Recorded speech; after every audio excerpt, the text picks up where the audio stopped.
నమస్తే అందరికీ. అందరూ ఎట్లా ఉన్నారు? మీరందరూ బాగుండాలని మనస్ఫూర్తిగా కోరుకుంటున్నాను.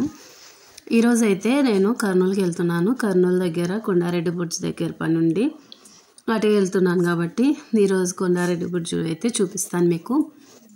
ఇది నన్నూరు టోల్ గేట్ దగ్గర. కొండారెడ్డి బుర్జ్ అంటే రాయలసీమ చుట్టుపక్కల ప్రాంతాల వాళ్ళకి అందరికీ తెలుసు, కానీ దాని చరిత్ర గురించి అయితే చాలామందికి తెలియదు.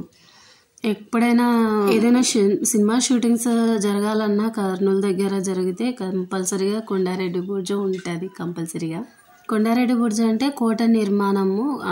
కర్నూలు నగర కోటల్లో భాగంగా 4 కోటలు ఉన్నాయి. 4 కోటలలో ఒక కోట ఇది.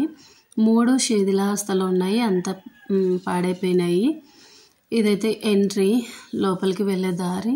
ఇది విజయనగర రాజుల కాలం నాడు నిర్మించబడింది. అచ్యుత దేవరాయల వారు నిర్మించారు. ఇదంతా కర్నూలు దగ్గరలో ఉన్న జగన్నాథ గట్టు దగ్గర ఉంటున్న ఆ రాళ్లతో నిర్మించారట. ఇందులో ఉన్న సొరంగ మార్గం నుంచి వెళ్తే అల్లంపూర్, తెలంగాణలోని అల్లంపూర్ వరకు వెళ్ళొచ్చట. దీని నిర్మాణానికి మామూలుగా మట్టి, బెల్లము, సున్నము మాత్రమే యూజ్ చేస్తున్నారు. ఎటువంటి సిమెంట్ యూజ్ చేయలేదట.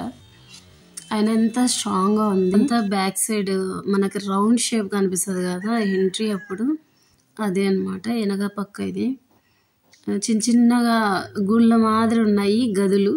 ఆ గదులలో సైనికులు ఉండి కాపలా కాస్తుంటారు. అప్పట్లో దీన్ని ఒక జైల్లాగా యూజ్ చేసేవారంట. విప్లవకారుడుగా ఉంటున్న కొండారెడ్డి ఇక్కడ చనిపోవడం వల్ల ఇక్కడనే బంధించారు. బంధించిన తర్వాత ఇక్కడే చనిపోయారు. అందువల్ల దీనికి కొండారెడ్డి బుర్జ్ అని పేరు వచ్చింది. అప్పట్లో ఉన్న శిల్పకళకు అద్భుతమైన ఉదాహరణగా ఈ కోట నిలుస్తుంది. జైలుగా కూడా ఉపయోగించిన ఈ కోటనే ఇంత అద్భుతంగా ఉందంటే మిగిలిన కోట అంతా కలిసి ఇంకా ఎంత బాగుండేదో మనం ఊహించుకోవచ్చు. 2 అంతస్తులుగా కడితే కింది అంతస్తులో, ఫస్ట్ అంతస్తులో మాత్రం 25 కిలోమీటర్ల దూరంలో అలంపూర్ చేరుకోవచ్చు సొరంగ మార్గం గుండా.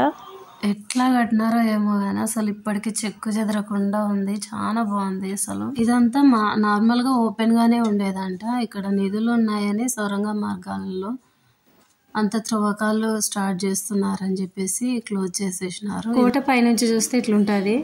సొరంగ మార్గం అని చెప్పినాను కదా, అదే ఇది సొరంగ మార్గము. ఒక గదిలాగా సైనికులు ఉండడానికి ఎంట్రీలో ఉన్నది. ఇది సైనికులు ఉండడానికి ఉన్న గది. ఇది అప్పట్లో ఊరికి చాలా దూరం ఉండేది. ఇప్పుడైతే కర్నూలు నడిబొడ్డున రావడానికి కూడా ఏమంత ఇబ్బంది పడాల్సిన అవసరం లేదు. ఎందుకంటే కొండారెడ్డి బుర్జ్ అంటే ఎవరైనా పాత బస్ స్టాండ్లో కొండారెడ్డి బుర్జ్ దగ్గరనే దించుతారు. ఇదండి నాకు కర్నూలు కోట గురించి, అంటే కొండారెడ్డి బుర్జ్ గురించి నాకు తెలిసిన హిస్టరీ. మీరు కొండారెడ్డి బుర్జ్ చూసింటే కమెంట్ చేయండి. ఫస్ట్ టైం నా ఛానల్ చూస్తుంటే సబ్స్క్రైబ్ చేయండి.